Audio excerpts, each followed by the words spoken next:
కరేబియన్లో విజృంభించారు. సొంత గడ్డపైనే కంగార్లకు షాక్ ఇచ్చారు. గబ్బా వేదికగా సంచలనం సృష్టించారు.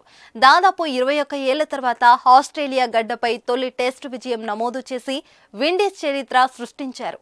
పింక్ బాల్ టెస్టు మ్యాచ్లో 8 పరుగుల తేడాతో ఆతిథ్య ఆస్ట్రేలియాను ఓడించింది. దీంతో 1-1తో సిరీస్ను సమం చేసుకుంది. విండీస్ బౌలర్ షామర్ జోసెఫ్ రెండో ఇన్నింగ్స్లో ఏకంగా 7 వికెట్లు తీసి ఆసీస్ పతానాన్ని శాసించాడు. ఆస్ట్రేలియాతో తొలి టెస్టులోనూ షామర్ ఓ ఇన్నింగ్స్లో 5 వికెట్లతో సత్తా చాటాడు. గజం కేవలం 15,500 రూపాయలతో 150 గజాల భూమి కేవలం 23 లక్షలు మాత్రమే. 1997 తర్వాత ఆసీస్ను వారి సొంత దేశంలో ఓడించడం విండీస్ కు ఇదే మొదటిసారి. 216 పరుగుల లక్ష్యాన్ని ఛేదించే క్రమంలో ఆసీస్ 207 పరుగులకే ఆలౌటై ఓటమి పాలైంది. ఆసీస్ పై విజయంతో విండీస్ ఆటగాళ్లు ఆనందంతో గంతులేస్తారు. ఆ దేశ మాజీ క్రికెటర్ ఏకంగా కన్నీళ్లు పెట్టుకున్నాడు. ఇదే మ్యాచ్ కు కామెంటరీ చెబుతున్న బ్రియన్ లారా జట్టు గెలవగానే ఆనందంలో మునిగిపోయారు.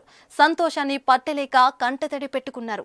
విజయం సాధించిన వెంటనే ఆసీస్ మాజీ దిగ్గజం ఆడమ్ గిల్ క్రిస్టీని హత్తుకుని ఆనంద భాష్పాలు రాల్చారు. ప్రస్తుతం ఈ దృశ్యాలు సోషల్ మీడియాలో వైరల్ అవుతున్నాయి.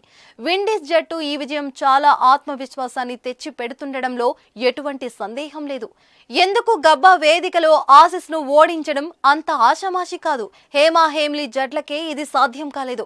గబ్బా వేదికగా గత 35 ఏళ్లలో కేవలం 3 సార్లు మాత్రమే అక్కడ కంగార్లు ఓటమి చవిచూశారు.